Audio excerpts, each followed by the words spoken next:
There. Yay. Okay. Hi, everyone. This is Karen Neumann, and this is a Huccolo Hangout on air. Today we have a very special guest. His name is Chris Cunniffe. He's from Charleston, South Carolina, and he's a lucid dreaming expert. He has his own lucid dreaming coaching business called Lucid Coaching, and it's lucidcoaching.com. And I'd like to welcome him to the show. He's going to explain to us about lucid dreaming, but also, how we can employ it in our life, use it for goal setting and all the different things that come along with lucid dreaming. So today in the Hangout so far, we have Johannes, Michelle, we have Shambhala, Valerie, Zach, myself, Karen Newman, and of course we have Chris. Chris, welcome. Great. Thank you for having me, Karen. Thank you. So can you please just tell us a little bit about yourself, how you got into this, and we'll just sort of take it from there. Sure. Yeah, so the coaching business that I have is intended to serve for me as a way to integrate or blend different aspects of my life. I got interested in dreams about 5 or 6 years ago. Prior to that, I would have been one of those people, like people commonly say to me, that they never remember their dreams. And I would have been one of those people. I would have said, well, I know I dream, but it's unusual that I remember it. And then I sort of was in the midst of a general spiritual process of awakening and studying and reading a lot of interesting books. And a lot of the teachers that resonated with me very strongly were encouraging me to study my dreams, to analyze my dreams, and remember my dreams. And so I began keeping a dream journal. And it was like 0 to 60 for me. I went from not remembering dreams at all to, once I started the journal, I was pretty regularly remembering 4 or 5 dreams a night, and I've had occasions where I've remembered 10 or more dreams in a single night. But usually it's over the course of several sleep cycles. And then within a few months, because I sort of jumped into this with some intensity, I started to experience lucid dreaming, which, for those of you that are not familiar with the phrase, it simply means the experience of being in a dream and being aware of the fact that you're in a dream and not in so-called waking reality. And initially, those lucid dream experiences were very brief. It was just a little bit of a taste, and they weren't very stable. But over time, I learned to extend the lucid dreams and to play around with different fun things to do to manipulate in that environment. And so it's the old adage about following your excitement. For me, following the path of dreams has been exciting for me. But I want to make sure I say that it's one aspect of my life. And what I do with the coaching business is I call it life coaching, business coaching, and dream coaching blended together, because I do think, I think of my waking life as my primary dream. And I try to take whatever lessons I get from my sleep state dreams and apply them to my waking life. And I have a lot of experience as an entrepreneur. I started my first business in 2001 when I was practicing law, and I ran a real estate business for about 10 years. So I'm very interested in entrepreneurship and business ownership, and I really am interested in the practical applications of dreaming. I'm more interested in the practical applications than I am in airy-fairy stuff.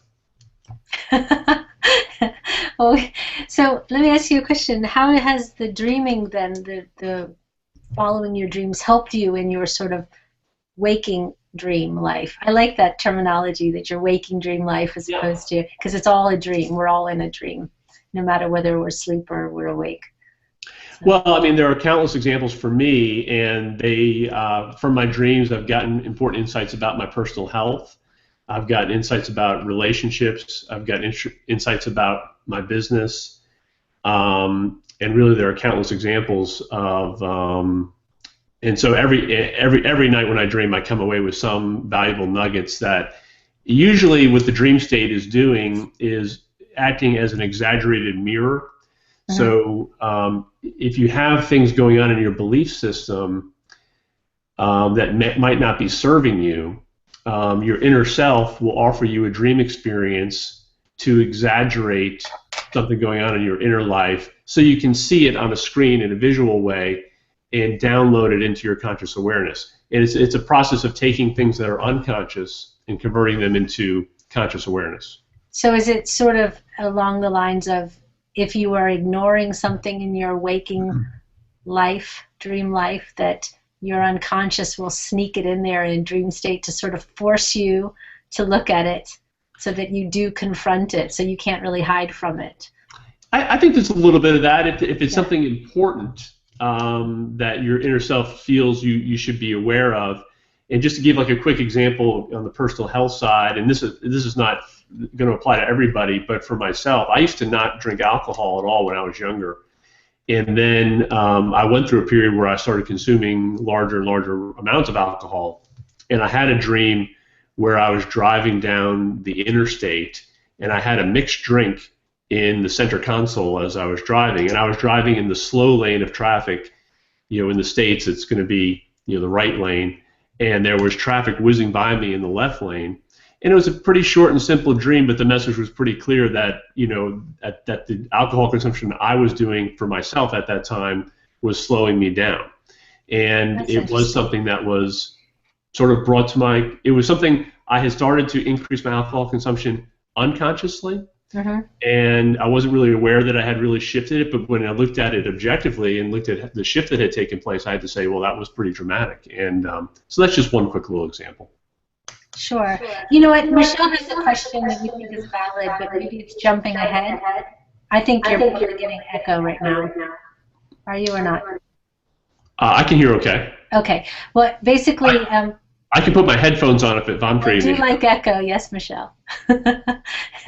No, I think it's okay. I think it's just sometimes it comes in and out. But anyway, Michelle had asked the question, and I'll let her ask the question. You go ahead, Michelle. Ask it.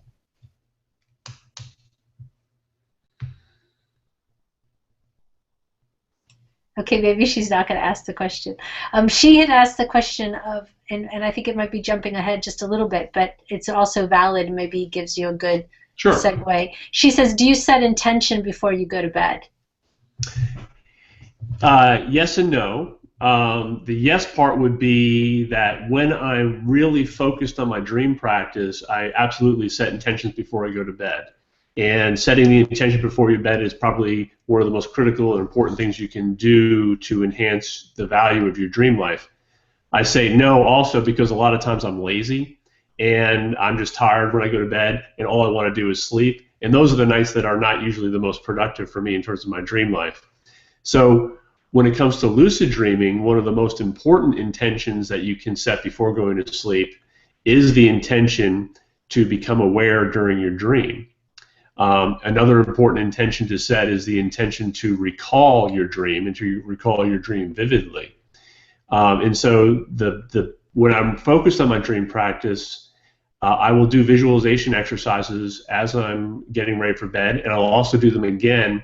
I typically wake up in the middle of the night to go to the bathroom, or I just wake up for one of my sleep cycles. And when I'm focused on my dream practice, I'll do the visualization exercises again before falling back to sleep.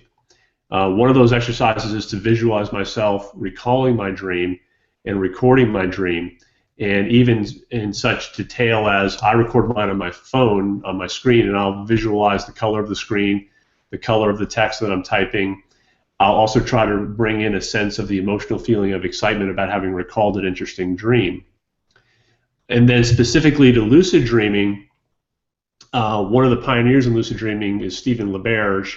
He's a Stanford-educated researcher who was one of the first people to scientifically demonstrate that lucid dreaming could be demonstrated in a laboratory. And he invented a process he calls MILD, M-I-L-D, mnemonic induction of lucid dreams.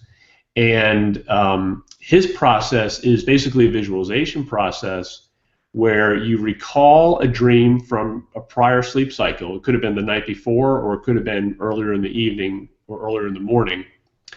And it would be a dream where you were not lucid. But when you do your visualization exercise, you transform the dream. As you're remembering it in your mind's eye, you change the scenario so that you pick up on something strange that was going on in the dream and use that as a cue to become aware of the fact that you're dreaming. And so the visualization is basically a dress rehearsal for an upcoming dream cycle where you're going to rehearse the act of becoming aware of something unusual in your dreamscape that could serve as a dream sign or a cue to let you know that you're in a dream reality rather than so-called physical or waking reality.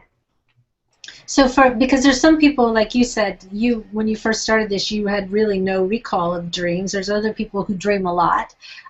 I think I kind of fell into lucid dreaming awareness. I started noticing it when I was quite young, and then I, for whatever reason, deduced there was a period of time when I was quite sick, where I slept a lot. I slept every day.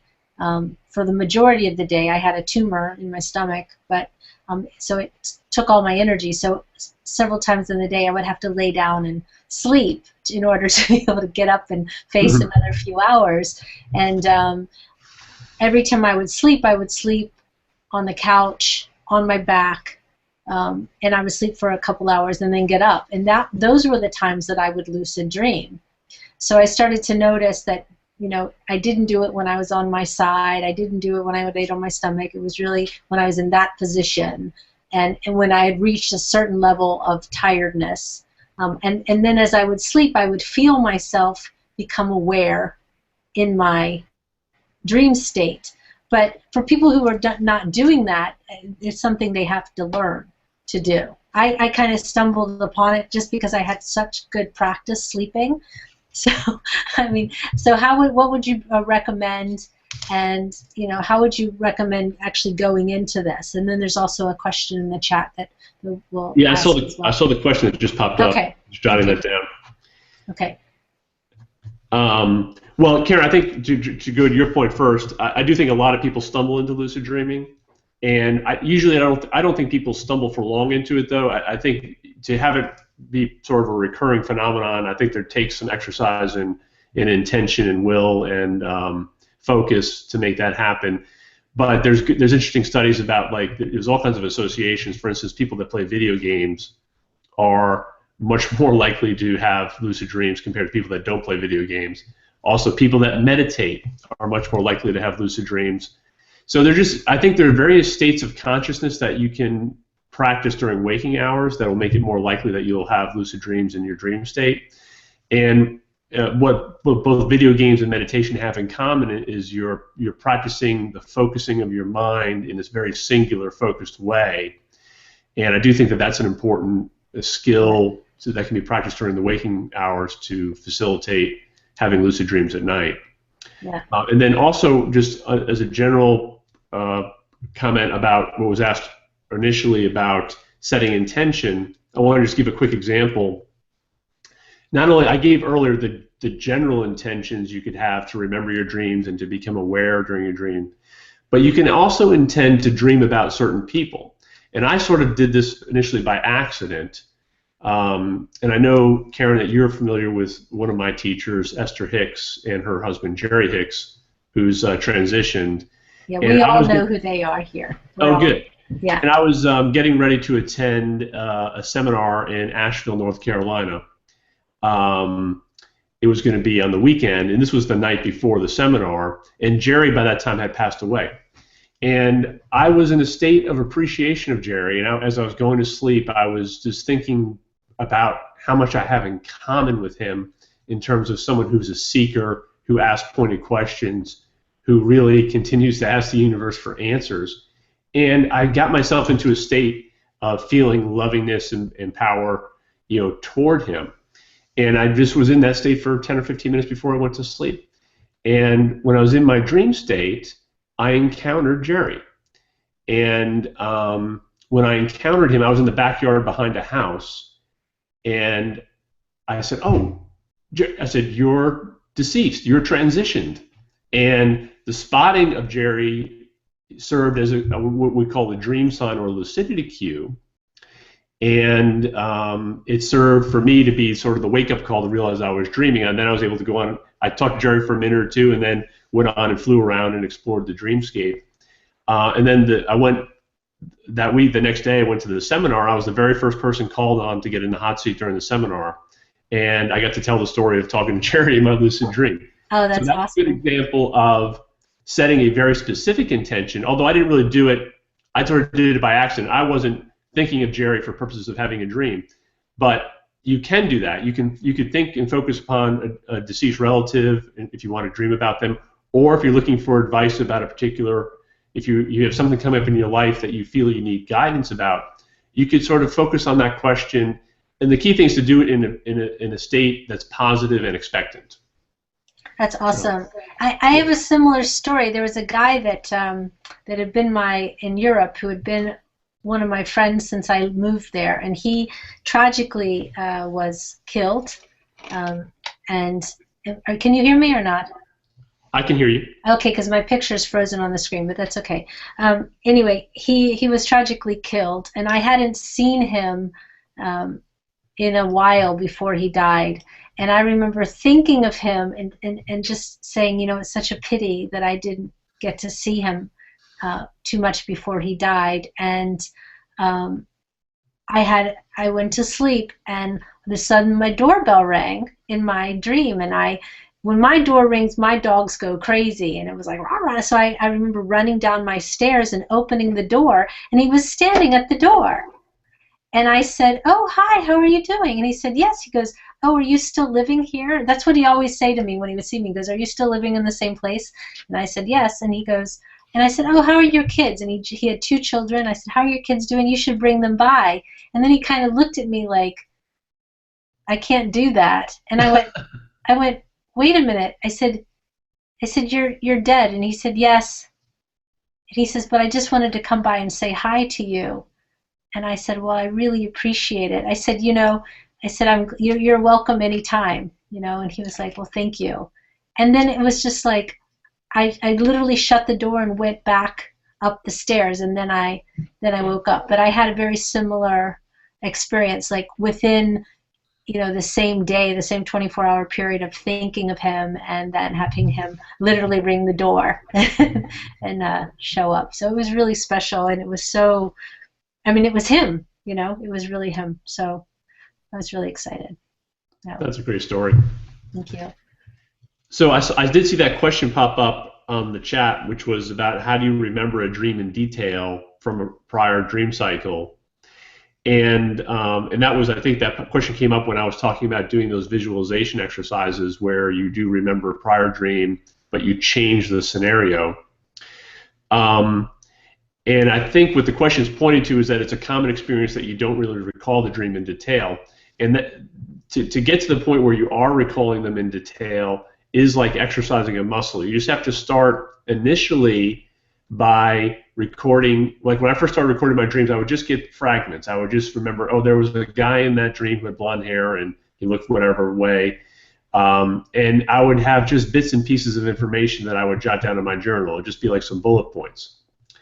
And it's just like you're building a bridge between your waking consciousness and your sleep state consciousness. And as you maintain a journal and add notes night after night after night, it's just a muscle that grows, and it can get to the point where you can have very vivid recall of a long narrative scene. And so the stronger you build that bridge, the better preparation you've done for lucid dreaming. And it becomes just like you're remembering your daytime experiences, you're remembering your dreams with the same amount of clarity. I'd like to ask if you ever use any crystals or stones to help amplify the dreams and help you also remember. So I just started doing that myself, and I found it very, very helpful. I'll tell you, personally, I have not done that, but I think it's an excellent idea, and especially if you have other experience using those stones as a permission slip to, you know, improve your connection with the non-physical. So, you know, I don't have any personal experience, but it sounds like a perfectly good idea to me. Well, since I started using them, I've been writing down my dreams, and they're just really super vivid, colorful. The conversations are pretty intense. Okay. And like you, it seems like I work through a lot of things in that time. Helps me with different, even in my artwork, helps me figure out different ways to go about it. So it's really helpful. So I agree with you. Once you start the lucid dreaming, it's almost addictive. You'll look forward to going to bed at night. I love the comment about the airy fairy. I've got my own airy fairy, so so I, usually when a lot of the folks I talk to, I have to tone down some of my airy fairiness, but I guess this crowd's more open to it. So Yeah, we're pretty much we're going to be your best audience when you want to go in that direction. uh-huh. But we just call it being open. Yes. That's what we call it. Yeah, I haven't used crystals myself really. I mean, I've gone to like meditations and things but I haven't in my personal residence. I haven't been using them, and I do think of them as just one more way to make that connection with the non-physical, and it's a very useful and practical way. Is there a reason why you haven't before? Did you just not think of it, or just kind of against that, too airy-fairy? I think just I haven't thought to do it, Okay. I do have crystals. I do have a couple of crystals in my house, but they're not, I think of a crystal, I know Karen and I talked and a few people in this group apparently tuned into the teacher Daryl Anka channel's Bashar, Yeah. and he uses that phrase, permission slip, to describe any tool that you use to give yourself permission to connect with the non-physical energy. And so to me, the crystals is one of many different permission slips that you could use. And I don't necessarily think that one is any more valid than the other. It just depends on your personal makeup and whether it's something that helps you make that connection, if it helps you put you in a different state. I mean, what's going on in my mind is there's a shift in your consciousness going on, and you're using the crystal to help you make that shift. And for some people, the crystal helps. For other people, it doesn't really make a difference. Yeah, I think everybody's got their own stuff. It can be anything. I think whatever you're attracted to. Yeah, and I don't use tarot cards, but I don't question people that do, because it's a permission slip. If it helps put them in a state of consciousness where they feel more connected, then it's a good thing and it serves them. Agreed. So, Chris, let me ask you a question. And I think I'm a little echoey, so I'm gonna. How echoey? I think I'm very echoey. Well, can we mute Chris while I'm talking, and then it will be echoey, I think. Let me do this. I'm going to mute you for a second and just unmute yourself, Chris. Or you can mute, if you can mute you, then thanks, Valerie. Okay. What I was going to say is, so ultimately, what is your goal with your dreaming and your lucid dreaming? How do you ultimately want it to serve you? Is there like an end game, basically, that what you're trying for? Is there something that you want to achieve that you haven't achieved, or as well as it being sort of an ongoing process? What is your sort of very focused goal that you have? Yeah, I don't know that I have a single goal with it. I think I have multiple goals with it. I think the first part of it is that I want to tune into the inner creative part of myself and the inner wisdom that I have inside of me. And we were talking about permission slips just now. I basically use dreams as a permission slip that appeals to me to connect with my inner self. And Karen, you use channeling, for instance, as a permission slip to connect with your inner self. So that's I guess one of the primary desires is to just tune in to the vibration of my inner self, that creative, playful, wise inner vibration that I've just became attracted to and wanted to learn more about. And then there are other practical reasons, just with my daily life, there is a desire to get that wisdom and apply it to problems that I have or challenges that I have in my waking life. So that's sort of an overview. And I think someone said they have a question. Yeah, Chris, can you hear me? I do, yes. Okay, this is Michelle. So I think you were talking about it at the beginning. This started happening 6 years ago. Was that correct? Yeah, around 5 or 6 years ago. And so you stumbled across the idea of lucid dreaming from whom or from where? What was that? Well, several of the teachers that I was tuning into at the time, I was tuning into Jane Roberts' books, the Seth books, Right. and they were probably the most instrumental, Yes. most powerful influence on me about the idea of tapping into the dream state. Okay. Because it's interesting for me, or to me, I should say. Um, I have been, uh, I know, I've known people who can read my energy or whatever, and they'll be like, "You're not writing down your dreams," and I'm like, "Why do you know that?" And because I would have dreams and think to myself, I should write these down. They could be helpful.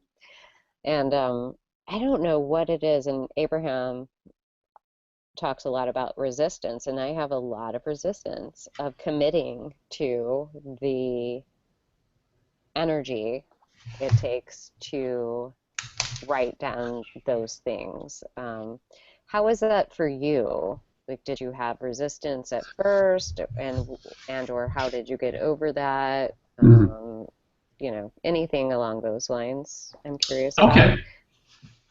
Yeah, I would say that the initial process for me was there was a lot of excitement on the front end of it.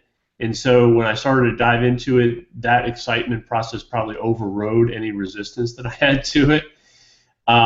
But like a lot of other activities that you jump into initially with a lot of energy, sometimes that wears off over time and you need something else to sort of sustain it.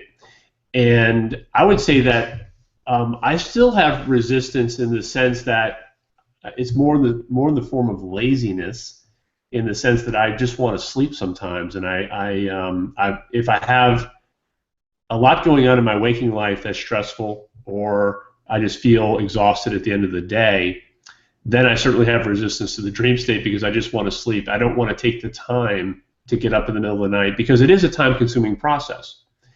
And to be honest, there's no end to how much of it you could incorporate into your life. So you have to make a decision at some point about how much you want to incorporate. Because if I wanted to, if I really focus on it, I feel that I could easily have 10 or 12 or 14 dream narratives recorded every night, but I would be spending 80% of my day life remembering dreams and recording and interpreting them. And I don't think that I want to go down that road. So I think you have to find a happy medium, and one way to do it is to pick, like if people have a day job, Monday through Friday, where they have to get up at 6 in the morning, and they really don't have time to sleep in the morning enough to, because a lot of the dream activity happens in the early morning hours, maybe in your 6th, 7th, or 8th hour of sleep, and so you could choose, I'm just going to focus on this on Saturdays and Sundays because that's when I have time to focus on it.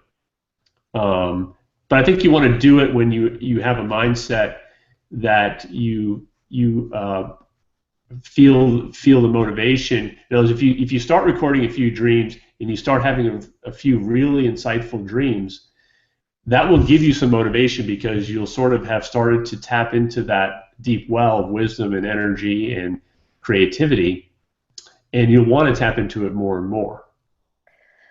Yeah, the interesting thing, for instance, I find it mind-boggling. It's not obvious, like the one that you shared at the very beginning about driving in the slow lane, Yeah. like that was slowing you down. Like that was pretty obvious. I'm not really sure. Mine sometimes are so weird and have all these little random, very specific, very vivid Yes. things that are totally unrelated, at least as far as I can tell on the surface without putting a lot of energy into it. What in the world would that mean? Right. Well, let me speak to that a little bit because it's important to distinguish between different kinds of dreams. Freud used the term day residue, which is a good term, and a lot of dreams do simply involve day residue. When I say that phrase, it means the dream state is simply reflecting back to you little fragments of your prior day. It's almost like it's a process of your subconscious clearing stuff out or processing stuff from your day. And in many cases, those dreams don't necessarily have a lot of powerful meaning to them. And then there's a different layer of dreaming where some people call them dreams of clarity, or where there's just a different level of vividness to the dream. And it's very hard to describe the difference between these dreams objectively. It's a subjective process where, as you get more experience with dreams, you'll start to distinguish quite easily between the dreams that have a little bit more power and meaning to them. But at first, I think the better practice is just to write them all down, everything you can remember. And I would also say this, that even those seemingly unimportant dreams, they are important in one level, which is that the dream state, no matter whether it's an important dream or a minor dream, the dream state is always reflecting back to us the dominant emotional vibration of our day life. So even if it's not something important, it's nonetheless reflective. And so it's one way to sort of make you aware of what was your vibe like the prior day or the prior week going into the dream state. Because if it feels like it was negative or down, you want to look at the emotional content of the dream, the emotional feel of the dream, and see it as a reflection, and sometimes it's an exaggerated cartoon-like reflection of the vibration you have going on in your wake state. That's really interesting. Thank you for that. Something that I do a lot in the lucid dreaming is, well, I was injured on the job a few years ago, quite a few years ago now, but I find myself like reliving, reworking things, trying to work that out. It's a recurring dream and also lucid. So I guess I would like to know, what is it that I'm getting at. Are you willing to share a little bit about what the content of the dream? Oh, sure. I used to work in a bar, casino, liquor store type situation, and while lifting liquor up the stairs is actually when I got hurt, and so I keep reliving that decision to go ahead and lift the liquor up the stairs. You know what I mean? Okay. And that just keeps reliving in my mind, like, what if I wouldn't have done that? And what things would have been different, and I go on lucid dreaming to what it would have been like had that not happened. Okay. So, and in the lucid dream, do you change the outcome? Yeah. Okay. Yes, I do. To me, that's a healthy exercise, because all there is the now moment. There is no future. There really is no past. Right. And so. And it's in the now moment that as Seth would say, that you have all your power, the power of the present. So you're using your consciousness, to me, in that exercise, to change a scenario that didn't please you into one that does, and so that's positive. Now, if it's recurring, it may mean that there's still something unresolved that you haven't yet resolved, and that you might be changing stuff on the periphery of it, but maybe you haven't gotten to the core thing. Because usually dreams don't recur. Usually once the issue is resolved, the dream will stop recurring. Well, I think that, taking it, like, changed my life completely. Not all to bad, but it definitely took me out of being on the job every day. Right. And I think that must be most of the issue that I have, because I can no longer work. So I think that issue for me, I don't know if it will ever resolve itself completely. You know what I mean? Because, I work at home now, but I could never go back to that particular form of work. Right. So. Well, again, that's a little bit of a belief system. In other words, one of the things you can play around with the dream state is you could suspend beliefs. You could shift to a place where none of the conventional beliefs apply. Well, that definitely is what I do in my dream state. Mm-hmm. Okay. Definitely, I'm all healthy and everything is fine and still, you know what I mean? Right. That completely changed the outcome of it. And then when I wake up, I definitely feel better. Like, the body feels better, and maybe that's the reason for it. Talking with you now. Yeah. It sounds, to me, it sounds like a positive experience. It sounds like a positive process. And to me, it would be one that I would want to explore deeper. In other words, when you become lucid, the next time you're in that dream, and if you're able to become lucid, have your lucid awareness, why don't you ask for a guide to step forward? And the guide may be a librarian or someone who steps out from a back room. You know, it was not. I can't guarantee you what form that guide might take, but I would use it as an opportunity to seek guidance about your injury and how your path toward overcoming it. That's a great idea. Thank you. Sure. I would also like to ask about fear in dreams. Like, one time I dreamed about us getting in an accident. I'm going on a trip. Almost didn't want to go, but went. We did get in an accident on the way back, although it did turn out differently than what I had perceived it to be in my dream. Like, things definitely changed, and we didn't end up going over the guardrail and into the river, which was my dream. Instead, the guardrail stopped the car. Okay. But definitely it was the same scenario as I had dreamed before that happened in reality. So the dream was somewhat precognitive in the sense that you had the dream first, and then you did have an accident, although not as severe as the one in the dream. Correct. Okay. But I thought I was driving in the dream too, and then in reality I wasn't driving. Someone else was driving. Right. Okay. Well, I would say first, as a general matter, when we're talking about fear in the dream state, that's almost always serving as a reflection to you of fears that you have in your wake state. So, and it's pretty clear that that's the case here because, you know, I mean, you must have, do you have fears of travel and accidents while you travel? Well, I always did as a kid. Like, I always had a fear of bridges. Okay. So for instance, let me just give you just as a point of comparison, just to be playful. When I get on a plane, like my mother is terrified of traveling on a plane, and I have several family members that just they're really frightened by it. When I got on a plane, I really have no fear of an accident. I've seen another question pop up there.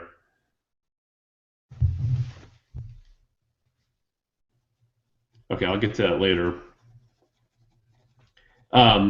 So the exercise I do, see, I do take a little bit of a Buddhist type view of my waking life experience, where I look at waking life as being a dream, that it is a subjective experience for me. Now, there is, in a sense, an objective experience that we're all having in common, but I believe that I'm always in control of my dream, whether I'm asleep or whether I'm awake. And so, even though I'm not the pilot flying the plane, when I'm sitting in a chair in the passenger section of the plane, I feel like I'm the pilot. I feel like I'm flying my plane. And I feel confident that I didn't intend to get in an injury today. And this gets really more into the metaphysical law of attraction, you know, Esther Hicks type stuff in terms of creating your own reality. But I'm a big believer that I do create my own reality. And I co-create it with others, but I never get myself into a situation that I haven't invited myself to. And so that applies to when I'm traveling. And when they had the accident that happened in the Hudson River where Sully Sullenberger, you know, landed the plane on the Hudson River, I remember they were talking about that at an Esther Hicks seminar, and they talked about it as the event that happened on the Hudson River that everybody there had attracted. That everybody that was on that plane for a reason, and then all of them had fears of flying, otherwise they wouldn't have been on that plane. And Captain Sullenberger, he was a guy that had always focused his waking attention all the time on safety and emergency landings, and that was the focus of his life, is how to land a plane in an emergency situation. And he had practiced it over and over in his subconscious. And it was it was the dominant theme of his life. So it's not surprising that he would attract himself into a situation and co-create one where there was a dangerous situation that he had to rescue them from. So I really believe that, sincerely believe that that's the case. And so the more you can feel in control of your life, even in situations where you normally are not in control of it, that's a powerful transition. And so traveling on a plane where you're not the pilot, yet feeling as if you are in control like you are the pilot, if you can get to that point where you feel that you have that kind of control, that's a major shift. And I think if you could find a way to take baby steps in that direction, your fear of travel and of accidents would evaporate. Yeah, I think that's very helpful. Thank you so much. Sure. And the dream state is just reflecting the fear back to you. So when you have the dream about the accident happening, that is simply your inner self saying, hey, this is how you're vibrating during the day. And I'm going to give you an exaggerated version of it here in your dream state. That's why the version that happened in the dream where you went over the guardrail was more dangerous, because the dream will give you a cartoon-like exaggeration of the fear. Now, when you experienced in waking life, it wasn't as bad. And that's fairly common, that the dream state will always give you an attention grabber so that you can see the issue more clearly. You can see your beliefs projected on a big screen. Yeah, very good. Thank you so much. Michelle, Sure. did you have another question? Michelle? Yeah, he had already read it, so I thought he was just going to get to it. Oh, Michelle, why don't you go ahead and state your question? 'Cause I did read it, but Okay. I got a little distracted. It was something about my business coaching.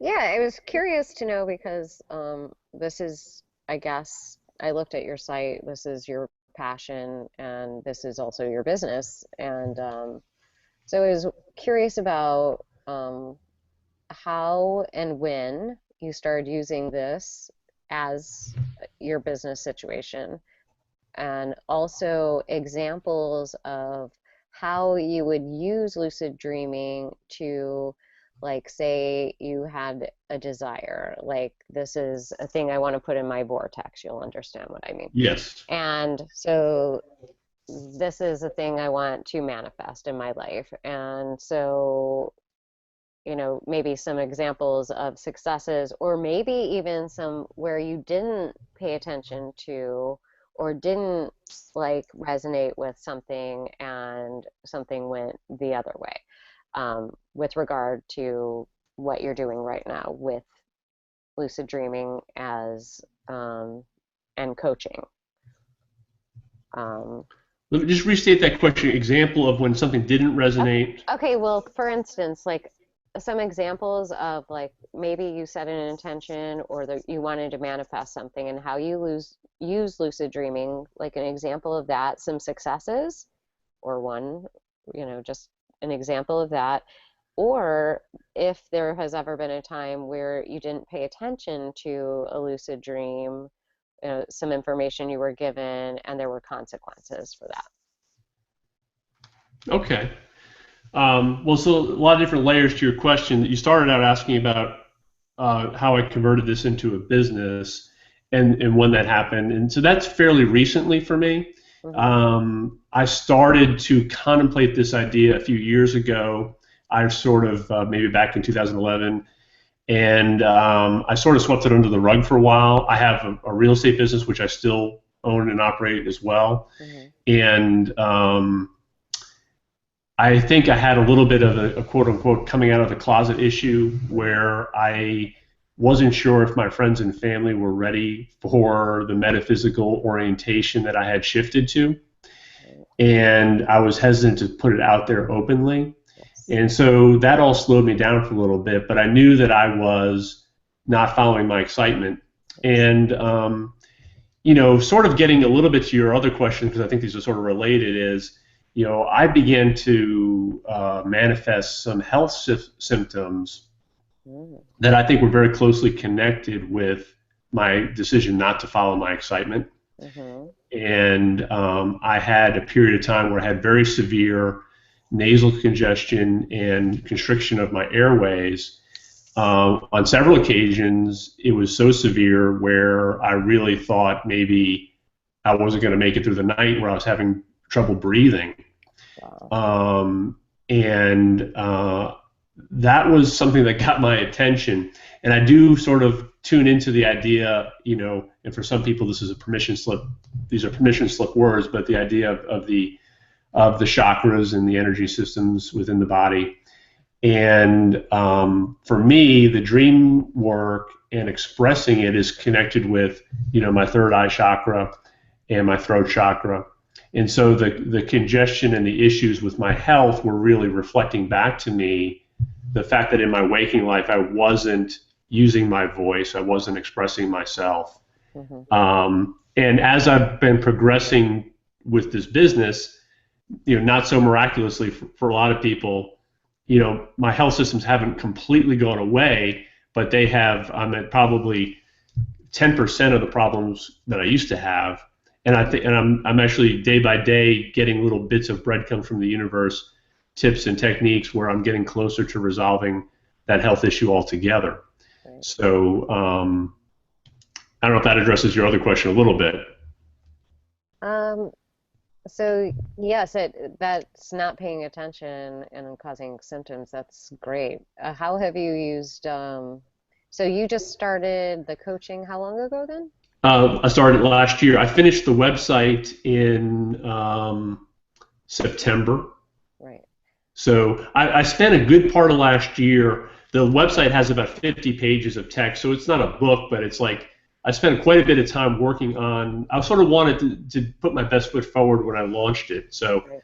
and then I really started just this fall with the marketing and advertising. Mm-hmm. And so it's really something that's really in the process of unfolding and launching for me.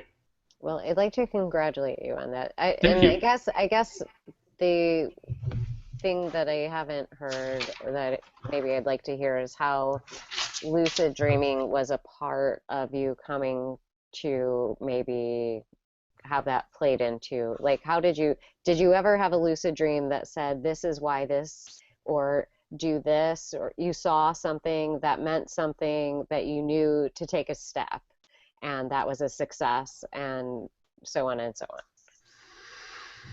Yeah, I mean, there's a lot of breadcrumbs in my dream. I'm trying to think of some that are, right on point. The one that comes to mind is sort of on point is I remember struggling a little bit about what my path was and what would be my highest expression of my path. And, I'm really into reading a lot of metaphysical books and teachers. And so before I went to sleep one night, I did set the intention of putting that question out there. What represents my highest excitement? What path is the best for me? And I had this dream where I was in a home and someone broke into the house and was robbing the house. And I sort of come on to the scene in the aftermath, and they've taken all kinds of stuff from the house that would be valuable, but I'm not really bothered by it. They've taken the TV, they've taken the other things. And then I'm walking through the house and I get to the bookshelf where I have all my favorite metaphysical books. And all of them that, in the side margins, I've got all my notes and underlinings and things that I've spent a lot of time and energy focused upon, and my books have been stolen. And I'm really, really devastated and upset. And so that dream was a direct answer to my question, which was, this is really the path of your highest excitement is, getting excited about these books you're reading about lucid dreaming, these books you're reading about law of attraction, these books you're reading about creating your reality, and sharing those ideas. So is that a good example for you? That is most excellent. I got chills when you were saying it. It was really good. Really powerful. And in fact, I'm in exactly the same direction. I feel like I'm going to have to post on Facebook, okay, I'm going to be that friend, like the weirdest one you know. Yes. So just get prepared. Right. Well, the funny thing is that as I've gone through this process, especially for me, it's fairly fresh. It's over the last 6 months where I've really come out more openly about my perspective. And yes, there's been a few people who I know who don't have any possibility of sort of connecting with that, but there's been a surprising number of people who've come to me privately. Right.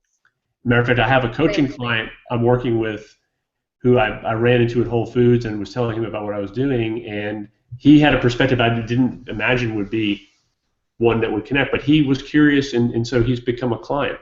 So it's I think you'd be surprised about the people that open up to you. That's beautiful. I have to say, I just want to comment because Chris and I, I'm from South Carolina, I'm from Charleston, and Chris lives here currently, and it's been a big opening up for me to sort of be who I am in this particular place, in this particular city, and it has changed so much over the last, say, 20 years. It's remarkable. Like the place that we were at with his lucid dreaming hangout last night was incredible. That place has been there for 4 years, but it couldn't have existed you know, because it's a southern, very sort of Bible Belt part of the country that is very much not been that open, but it has changed so much, and it's just a testament. And I even posted a channeling today on my Facebook page, which I generally never post them right on my front Facebook page. And one of my people from high school was like, "Wow." You know, that my heart was pounding, not because I want the approval, but I guess I want to know that, like, I'm not going to have people, you know, how do you say it, Think you've lost petitioning your in my mind? yard. Well, no, but really here, they're not going to tell me you lost their mind. They're going to tell you you're working for the devil. You know, Yeah. I mean, Yeah. seriously, and you know, and so it's really a big thing, and I totally understand about coming out of the closet, and especially to the people you've known your whole life, That's that this wonderful. is something that you've done, and it's been your passion and your love your entire life. But one of the things that was the gift to me was to be able to leave the area and go away and sort of completely develop on my own without any kind of scrutiny. But I just applaud you, Chris, and everyone, and I'm so proud of this area for the growth that it's seen. So it Yeah. could be a big deal. You know, That's wonderful.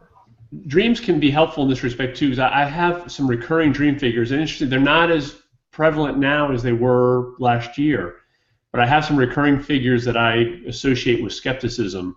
You know, a friend of mine from college and a certain family member, and when they appeared in my dreams, they were sort of reflecting back to me, you know, my fears associated with interacting with them and what have you like that. But I think as I've become more confident in expressing myself more openly, that dream theme has started to fade away because my inner self doesn't need to get that message to me anymore. Exactly. Hey, Maria has a question, so can she Okay, great. ask that? Maria? Maria, are you there? It's very noisy here, so you can read it. Okay.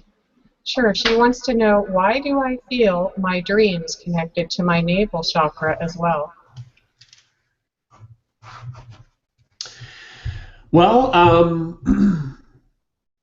that's a good question. I am not an expert on the chakras, but it's funny that the question is posed to me because I've had some fascinating dreams about chakras, and I tend to live more in my higher energy centers, or we could say living more in my head than I do with my lower chakras, in the sense that I feel like I'm a person who I need to take steps to ground my energy better than I do.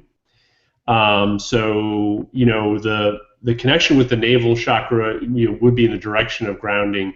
You know, I'll give you a funny example. I have a series of dreams with automobiles, and I had one where a car was doing a wheelie, and the two front wheels were spinning, you know, very fast up in the air. And it was showing me, I interpreted the wheels to represent the chakras in the sense that I was, you know, spinning. When I meditate, I feel energy in my head more than I feel energy in my lower chakras. In other words, I can very easily start meditating and feel that energy flowing around in my head, and then I could feel it coming down a little bit even to the heart. But I have trouble getting those energy centers spinning when I meditate in the lower chakras. So I'd be curious to know, like, how exactly was the dream connected with the navel chakra? Was it literally involving the navel, or was it something that was symbolically reflecting that?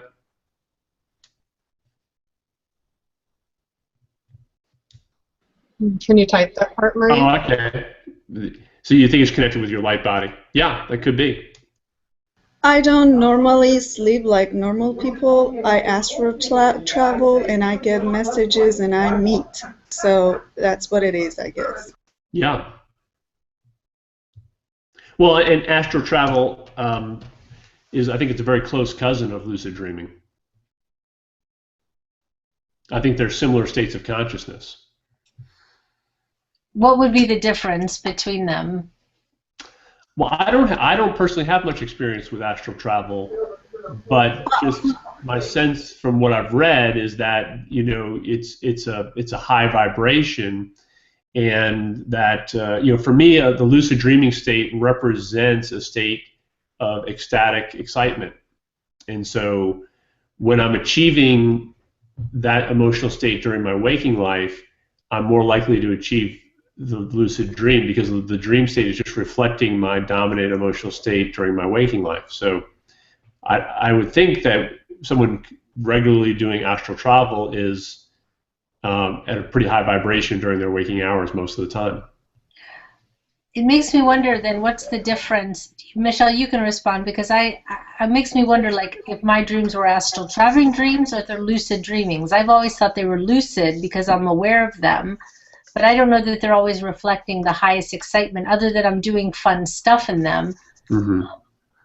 But I don't know the difference now. I'm confused. Astral travel for me, out-of-body experiences or astral travel is literally, I mean, it can happen spontaneously, but a lot of the time, and I've been reading, and by trying I mean not really that hard, but but it is like a very exciting idea to me, and sometimes I will set my intention for that, or just maybe help me remember my dreams, or this is what I want to, like, maybe you have to meet our Huccolo group, so maybe I want to go get healing at the Crystal Pod with the Pleiadians or whatever. So astral travel, as far as I understand it, is kind of a lot of times a planned thing, something you can practice and you can see your own body. It's like it's like Maria talking about her light body, kind of like leaving, and your regular body stays there and you go do what you want. Now, in lucid dreaming, you're having a dream, but in the dream you're having a dream, and so therefore you can interact with your dream and change the way it plays out, is how I understand it. Yeah. It's a fascinating topic, and I went to a week-long workshop in Hawaii a few years ago that was led by Stephen LaBerge, who's one of the big shots in lucid dreaming. And there were a lot of people there that were also out-of-body practitioners who had attended workshops, for instance, at the Monroe Institute, and read a lot of Robert Monroe's and other people's books.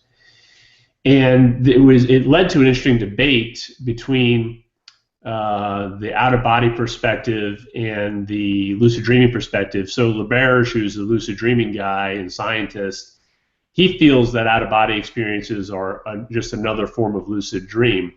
And for example, one of the participants was there, and he had a quote out-of-body experience where he was looking down on his body in a bed, and he decided to play a game, and he ripped the sheets off the bed, and he saw that his body was wearing a tuxedo, and that proved to him that he was actually in a dream, that he wasn't really out of his body.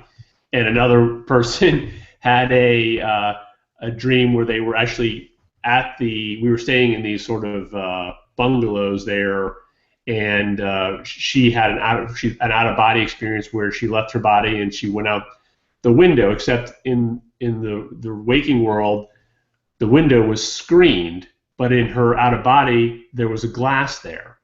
So it was really a dream rather than an out-of-body.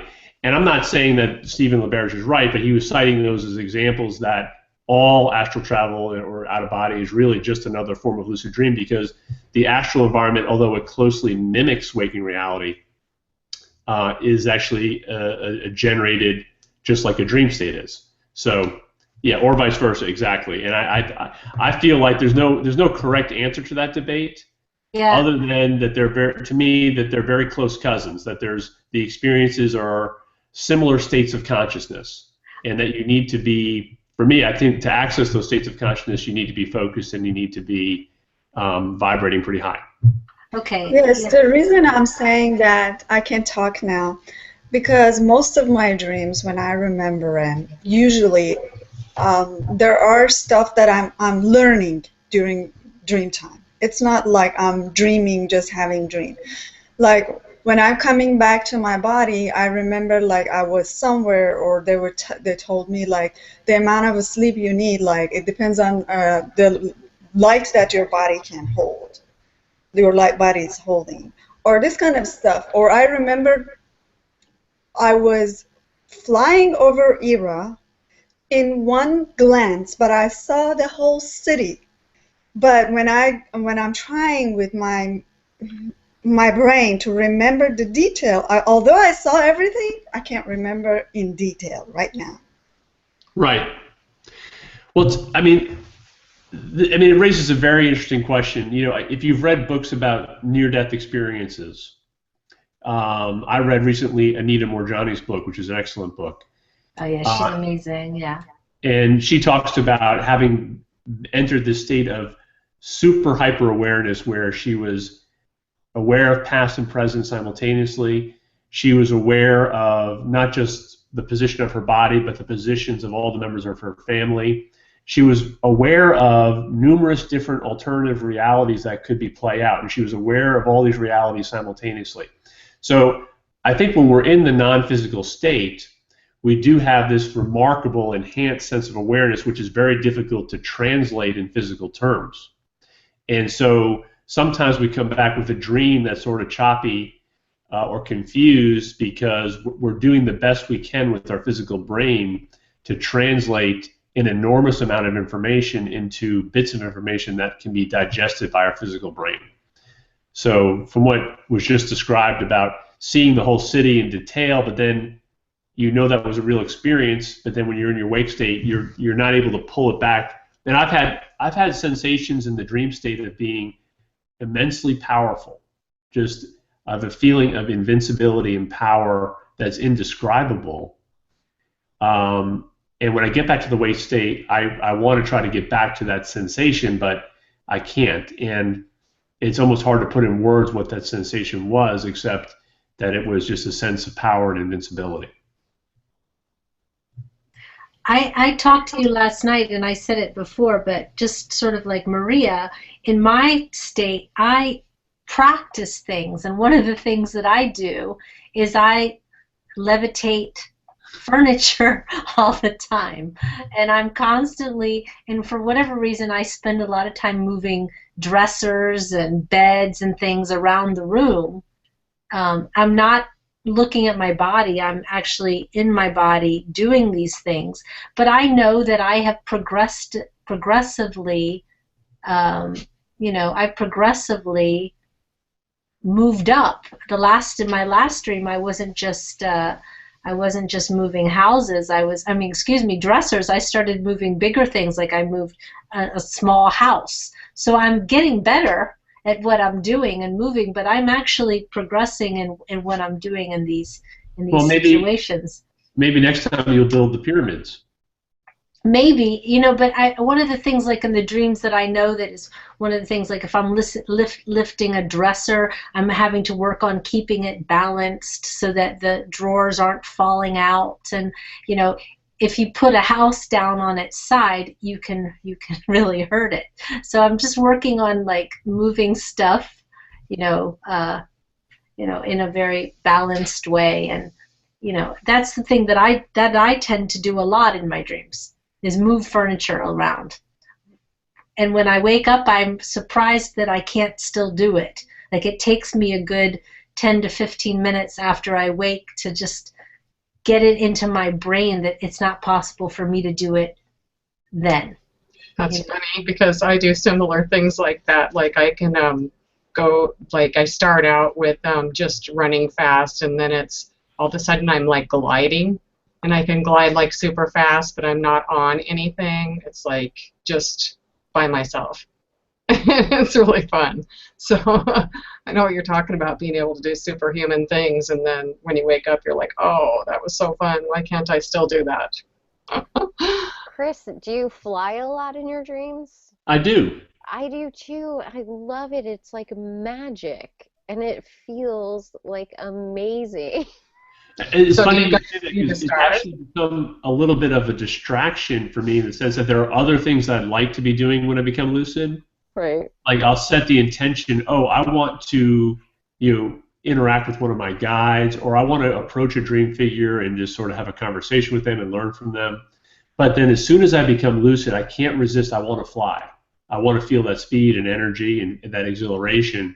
And so a lot of my lucid dreams just go in that direction. So do you guys just like lift your arms up and fly, or what's the sensation? How do you start flying? Well, that's again sort of a permission slip thing in my mind. I mean, I've gotten to the point now where I can pretty much just float without making any physical gestures. In other words, I actually use that as a test to see if I'm dreaming. Well, let me see if I can float off the ground, and I'll do that without having to paddle my arms or what have you like that. I'll just sort of like mentally control it. But earlier, when I first got into lucid dreams, I would do things like give myself a running start, or fly like Superman, or go through swimming motions. And I think you should do whatever comes naturally, but understand that whatever you're doing, you're using as a permission slip to give yourself the ability to fly, and you'll be able to fly whether or not you do that act or not once you get the hang of it. That's fun. I always lift my arms up in the air and then I just take off. But before I know it, I'm in the stars and seeing such beautiful formations and stuff, and I absolutely love that. And I have ran across another soul and just seen the dance of the soul, and I think that's really beautiful. I have not yet interacted with anyone like Maria does, so that's pretty cool. Oh, I get messages actually about 10 days ago. I was asked, and I agreed that I need to transmute energy to help Gaia. And I was like, but I don't want to stay here. And they said, you got to do that. And I'm like, but I don't feel good. I feel like I'm in the middle of a phase in my life that I feel void. I feel so empty. There's nothing holding me here. I'm so detached from this 3D life that I don't know what I'm doing here. And they say, this is going to pass soon. And I'm like, okay, I agreed, but then I woke up right away, and it wasn't that I was sleeping. Now I'm like, okay, who were they? I didn't even ask them. Well, that story reminds me of one of the things I've heard Esther say a few times, which is, we sometimes we ask, why are we here? I'm not enjoying this, what have you like that. And I've heard her say a few times, if you knew how eager you were to get into this body, you wouldn't be trying so hard to get out of this body. And the idea that, an analogy for physical life would be if you had a barrier set up between a bunch of little kids who were like 4 or 5 years old, and there was a table full of Play-Doh, and you're saying, hey, you're not allowed to play with that Play-Doh, all you can do is look at it, that they would be so antsy and so eager and so, jumping for just trying to break through the barrier to get to the Play-Doh, to play with it and create. And so I think there's an advantage to looking at life as the Earth as a creative playground that you were really, really eager to get into at one point. And for whatever reason, we sometimes get off track and decide we want to get out of it. But there's another part of us that's super eager to stay here and create here. Yes, I'm getting there. I'm working on it. Actually, I'm working on it to be more 3D because I was for a long time disconnected. So, as much fun as we have with these flying experiences, like how does that, or what's your take on how that is useful? Is that just showing us our power, or I mean, I personally find that a very powerful freedom. Yeah. Feeling. I mean, my take on that is that how would you use that practically? Yeah, the experience of flying in a dream is an experience of exhilaration, and what I think is going on is that I'm giving myself the opportunity to become acclimated to the higher vibration of my inner self. And the idea is to realize that although it may not seem accessible in the wake state, it actually is accessible in the wake state. And we have a lot of beliefs that create a barrier that says I can only feel so good when I'm in my normal waking life. And so we create, it's like as if there's like some sort of like a meter or a lever that you could push up, and it goes from 0 to 100, but you push it up to 10 and you think that that's as high as it goes. And you have a bunch of belief systems that we've all borrowed from the reality around us that say you're not supposed to feel any better than that. But really, you can push it up to 11, you can push it up to 12, you can push it all the way up to 50 or 100. And the wake state gives you a little bit of time and experience getting exposed to what it's like to be above 50, And then the idea is you can bring that back into physical life and say, okay, I can feel better than I do right now. And then nothing's more important than how I feel, and I want to raise my vibration and raise my energy up. I guess I feel good. Well, I had an experience yesterday, for instance, and I started giggling like for an hour before we were about to do a meditation for Gaia, for healing Gaia. And I had such joy bubbling in me and like felt amazing. And I'm like, this is a high class situation to have in life, like a quote unquote problem, So yeah, I like So you can mimic that anytime. Yeah. You can bring that into your physical reality anytime you want. It's just making the decision to focus on the things that get you there. Yeah, it's very interesting. I want practical answers to everything, but I don't actually want to take practical steps to apply them. Just in case I do, though, one day, I want to know the practical answer on the how-to. Yeah. Well, and the other way I like to think about this is just like we were talking about the dream state being a reflection of your vibration during your wake state. Well, there's another thing that's a reflection of your vibration in the wake state, which is the wake state that you start to experience the next day or the day after that. So in other words, we're always creating our future reality in the present moment. And we're always getting life itself as a dream that is reflecting back to us our state of consciousness all the time. So if you have a poverty mentality, you're going to start to experience poverty. If you start to have a mentality of abundance and high energy, you'll start to experience abundance, not just in your dream state, but also in your wake state. The wake state is always a very, very reliable, constant feedback mechanism for how you're vibrating. And the only way to change your reality is not mechanical, it's vibrational. So you've got to change your vibration to change your experience. Do you ask your, I've begun trying to ask my subconscious mind to absorb some information that I think would be helpful, like to share space with my ego, let go of old belief systems, etc. Do you use your dreaming in that way as well?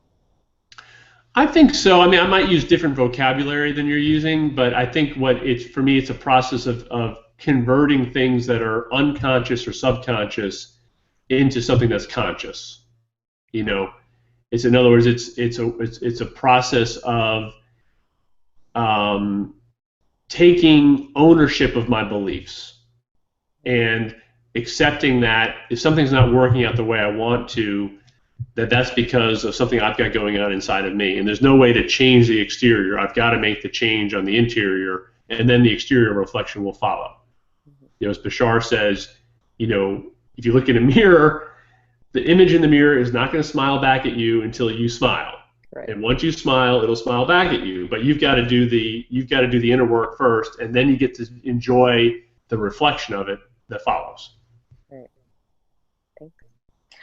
We're actually just coming up to the end of the time period, so we have about 3 minutes left. So Chris, why don't you tell people how they can get in touch with you and your website and things like that, so we can, before we say goodbye. Okay. Yeah, well, thank you, Karen. I appreciate the opportunity. It's been great. I really enjoyed the interaction. Well, I've learned that I'm going to set the intent that when I wake up, I can also move maybe a piece of popcorn or something. Maybe start with something small and be able to do that. Yeah. Yeah, really the best way to connect with me would, you just go to my website, lucidcoaching.com, And if you go on there, there are a couple options to follow me in various different ways. I do have a Facebook page, and you can like my Facebook page. There's a link to it there. You could there's a sign-up form there to subscribe. I'm about to start a monthly newsletter, and I'll be doing some blogging. And so if you want to follow me that way, there's a subscription button for that. And no, I'd love to have people connect and have further conversation. Well, thank you so much. I mean, it's such a broad subject, and you can go in so many directions, but it's really great to hear your perspective. And I just want to thank you, and on behalf of myself and everyone in the room, we say to you, namaste and blessings and much love to you. So thank you very much. Namaste. Thank you. Namaste. Thank you.